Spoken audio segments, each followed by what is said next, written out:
नमस्कार।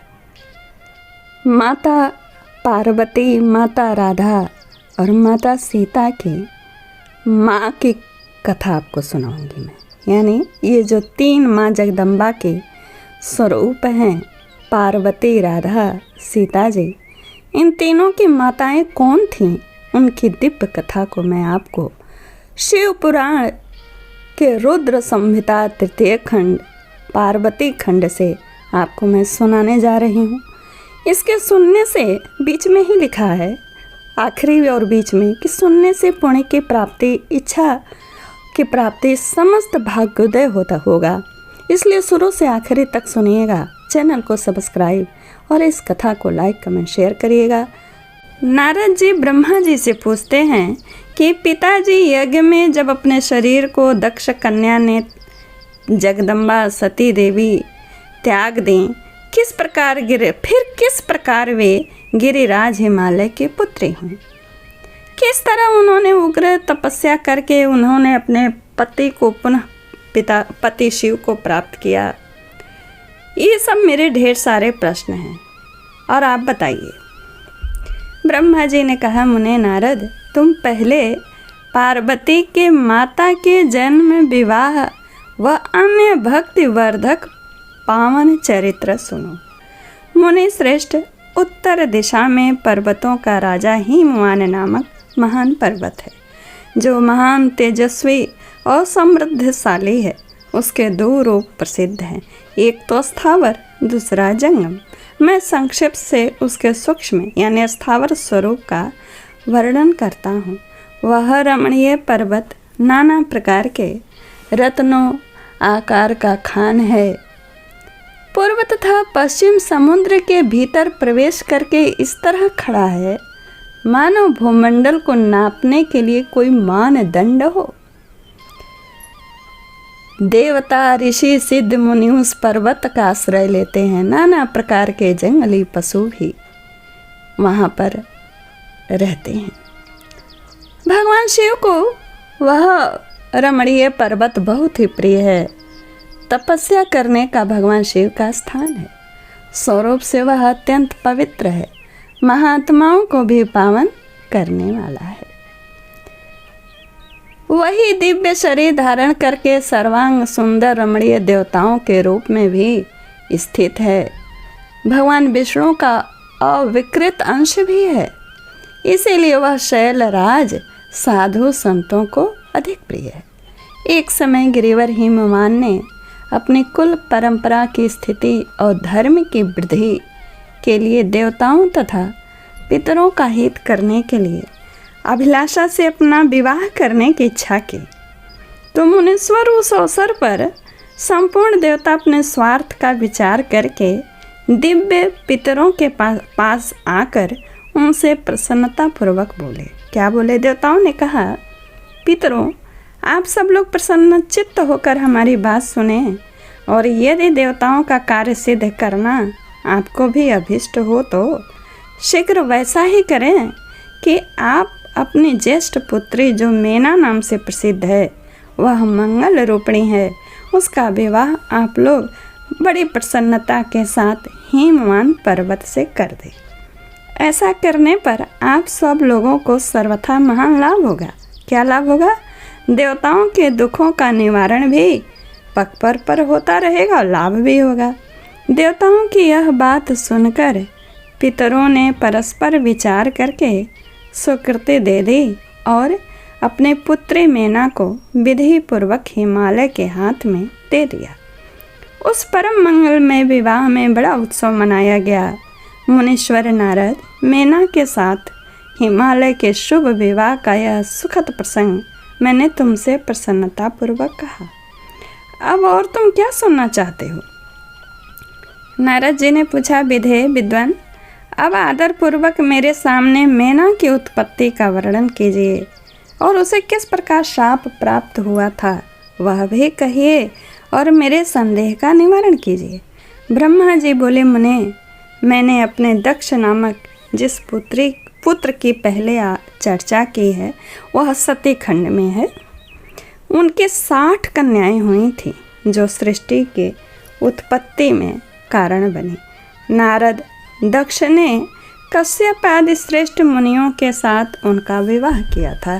यह वर्णन मैंने आपको भागवत कथा में भी सुनाया है, ठीक है, चतुर्थ स्कंद में, चतुर्थ या तृतीय स्कंद में। यह सब वृत्तांत तो तुम्हें व्यतीत है, कहते हैं ब्रह्मा जी। अब मैं जो विषय बताऊंगा सुनो।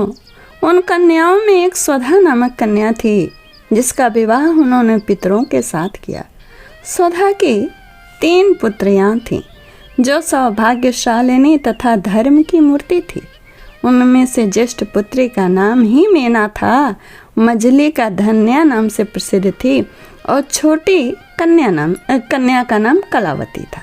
ये सारी कन्याएं पितरों की मानसी पुत्रियां थीं, उनके मन से प्रकट हुई थीं। इनका जन्म किसी माता के गर्भ से नहीं हुआ था, इसलिए ये अयोनिजा थीं। केवल लोक व्यवहार से स्वधा की पुत्री मानी जाती थी। इनके सुंदर नामों का कीर्तन करके मनुष्य संपूर्ण अभिष्ट को प्राप्त कर लेता है। मैंने शुरू में ही आपको कहा, शुरू से आखिरी तक सुनिएगा, पुण्य की प्राप्ति होगी। पुण्य देखिए लिखा है ना, संपूर्ण अभिष्ट को प्राप्त कर लेता है। ये तीनों कन्याएं सदा संपूर्ण जगत की वंदनीय लोक माताएं हैं और उत्तम अभ्युदय से सुशोभित रहती हैं। सबकी सब परम योगिनी, ज्ञान निधि तथा तीनों लोकों में सर्वत्र जा सकने वाली हैं।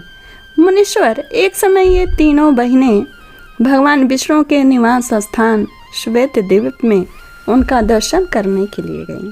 भगवान विष्णु को प्रणाम और भक्ति पूर्वक उनकी स्तुति किया और उन्हीं की आज्ञा से वहाँ वे ठहर गईं।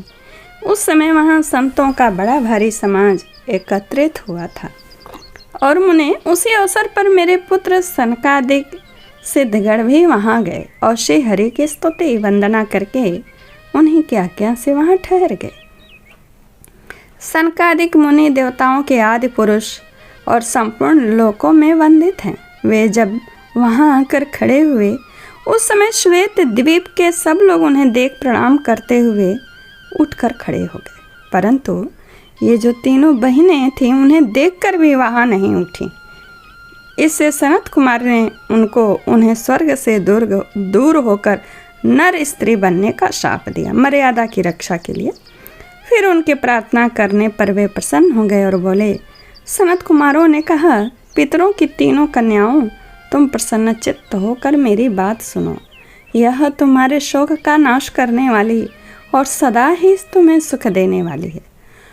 तुमसे जो ज्येष्ठ है वह भगवान विष्णु की अंशभूता हिमालय गिरी की पत्नी हो। उससे जो कन्या होगी वह पार्वती के नाम से विख्यात होगी। पितरों की दूसरी प्रिय कन्या योगिनी धन्या राजा जनक की पत्नी होगी। उसकी कन्या के रूप में महालक्ष्मी अवतीर्ण होंगी, जिनका नाम सीता होगा।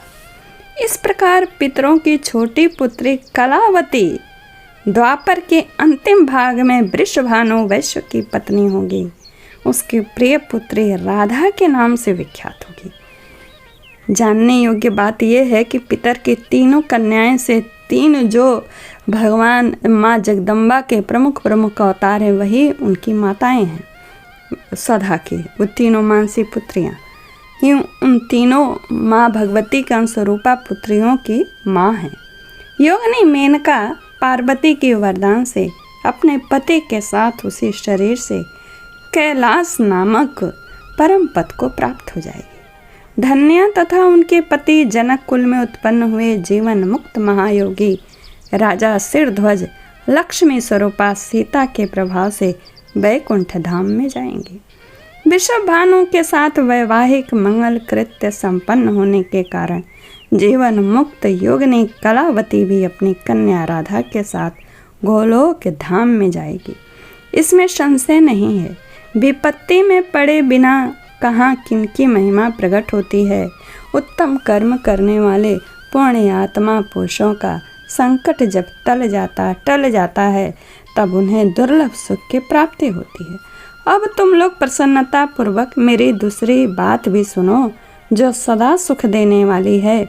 मेना की पुत्री जगदम्बा पार्वती देवी अत्यंत दुस्सह तप करके भगवान शिव की प्रिय पत्नी बनेंगी। धन्या की पुत्री सीता भगवान श्री राम जी की पत्नी होंगी और लोकाचार का शैले श्री राम के साथ विवाह विहार करेंगी। साक्षात गोलोक धाम में निवास करने वाली राधा की कलावती की पुत्री होंगी। ये वे गुप्त स्नेह में बधकर श्री कृष्ण की प्रियतमा बनेंगी। ब्रह्मा जी कहते हैं, नारद, इस प्रकार शाप के ब्याह से दुर्लभ वरदान देकर सबके द्वारा प्रशंसित भगवान सनत कुमार मुनि भाइयों सहित वहाँ अंतर्धान हो गए। तात पितरों की मानसी पुत्री वे तीनों बहनें इस प्रकार शाप मुक्त होकर सुख पाकर तुरंत अपने घर चली गईं। यहीं पर मैंने आपको राधा, सीता और पार्वती की माता के दिव्य कथाओं को आपको सुनाया और सुनने का आपने देखा था, सुना था, बीच में लिखा था, पूर्ण समस्त इच्छा पूर्ण होती है। नमस्कार, जय श्री कृष्ण, धन्यवाद।